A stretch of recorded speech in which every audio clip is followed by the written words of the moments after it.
We're joined by Caleb Wanga, coordinator Usalama Reforms Forum, Nairobi, Kenya. Thank you for joining us on the news at this hour. The story is one that has gripped the whole of Kenya. Please tell us, what is the magnitude of the crime that Kenyans are dealing with here? Okay, thank you so much this evening. The problem is very, very huge. As you know, Kenya is a fairly religious society. So whatever is happening, and this has raised a lot of questions about government regulation of churches in Kenya, because today alone 26 bodies were found. So the death toll has gotten to 73. And all these things are happening because there are very, very weak regulation of churches or religious institutions in the country. Anybody can just wake up and set up a church. And now these are the consequences of weak regulation in the society. And remember now, there is a lot of children that have been affected by this. A lot of children had been pulled into the area and have died. Some have been now taken to the hospital.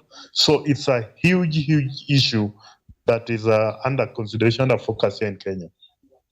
Well, just before you came on, we brought the story of the president, Ruto, talking about a crackdown on those who come up with this kind of bizarre religious beliefs. How serious do you think is his threat to crack down on such religious sects in the future? From a civil society perspective, this is purely reactionary. Because remember, this is a church that was set up in 2003. In 2015, the Kenya Films and Communication Board alerted the government of serious issues about the church, about radicalization happening in this church in 2015. We are now in 2023. At a certain point, the pastor Mackenzie was arrested and again released. His television station was shut down and again was allowed to go back to on air. So even if the president now goes ahead even to declare Pastor Mackenzie as operating like a terrorist, Kenyans are very, very pessimistic that the government is purely reacting to this because it is being in the media all over the world. And we just wait and see. We are not very sure whether the government will take any proper action. What would be a proper action in interpretation from the government that will begin to reinstill in people that they are actually going to go beyond the rhetoric and do something to begin to address this anomaly? Government, through the Office of the Attorney General, should strengthen regulation of churches or religious institutions in this country. But because politicians have used some of these churches to mobilize people during elections time, that is what has encouraged impunity. But the regulation should be strengthened. Otherwise, tomorrow, again, the same kind of thing might happen again. So this is a big challenge in the country. We have over 3,000 independent churches in this country alone. So you wonder who they are preaching to. I can wake up today, Caleb, and set up a church tomorrow. It depends with the sharpness of my tongue, I will get followers. So the government needs to strengthen regulation on churches in this country. While we're waiting and hoping that the government will be a bit more proactive with situations like this, I want to ask you about the victims that has been found of this behavior. What is being done about rehabilitation, considering the sort of trauma that some of these people must have gone through? What are the plans that you're hearing from the government and non-governmental organizations to help these people reintegrate into society? Right now, it's still about rescue operation going on before even talking about rehabilitation. Though institutions like Kenya Red Cross are also on the ground with the police where this investigation or rescue operation is going on.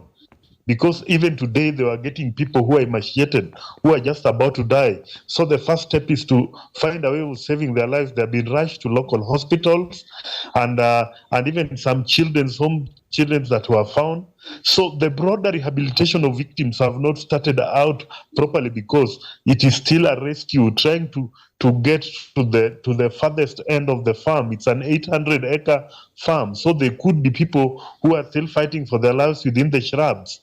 So in terms of rehabilitation, we can't talk much because security, the rescue operation is still going on and recovery of bodies is also still going on. You talked about Paul Mackenzie's ability to use the media. He had a television a station that he used to broadcast these beliefs that are reaching a lot of people. What is the conversation around some sort of restriction with the kind of publication on TV and radio that encourage this kind of radicalization, this level and at this scale? These independent churches, you know, we have mainstream churches like Catholic, Anglican, Presbyterian, but then there's this sprouting of these independent churches. Some of them are run within families. They have a lot of money, and then regulation about issuing of frequency even for televisions. In Kenya, in Kenyan media, there are over 20 or 30 television stations that are run by some of the independent churches. So it's about regulation, and regulation, including issuing frequency, because using television as a platform or radio, this is where they mobilize vulnerable and poor people who do not understand much of the schemes that that these people are running. So it's about looking at the frequency, issuance of frequency by the Communications Authority of Kenya and other government agencies that are in charge of this. Kenyan televisions, if you open Kenyan TV, most channels are Christian, religious, some Islamic. They're all over. So they are not properly regulated. That's why we are ending up in this problem. One other thing is the responsibility of the citizenry to push governments to take the right decisions. What is the general sense you're getting from these developments? How are the Kenyans reacting to this discovery? People have reacted with a lot of bile against what has been happening. First of all, people have been asking, where has been the security or intelligence agencies when all these things are happening? Now families are coming out, some saying that their relatives disappeared 4 or 5 months ago, some 1 year ago. But what we are asking, where have been the security intelligence? Nobody has been detecting that something is going bad within this place. Now it's only bodies being exhumed as if there's been no government. So Kenyans are mad about this, and that is why now the real talk of regulation of churches and other religious institutions is in earnest. Actually, it has even members of parliament have discussed this. Civil society organizations have discussed. Even mainstream churches, the Catholic Conference of Catholic Bishops just issued statement yesterday. And even now, there's even a discussion going on in television. One of the leading bishops of the Catholic discussing the same. So it's about regulation of religious institutions.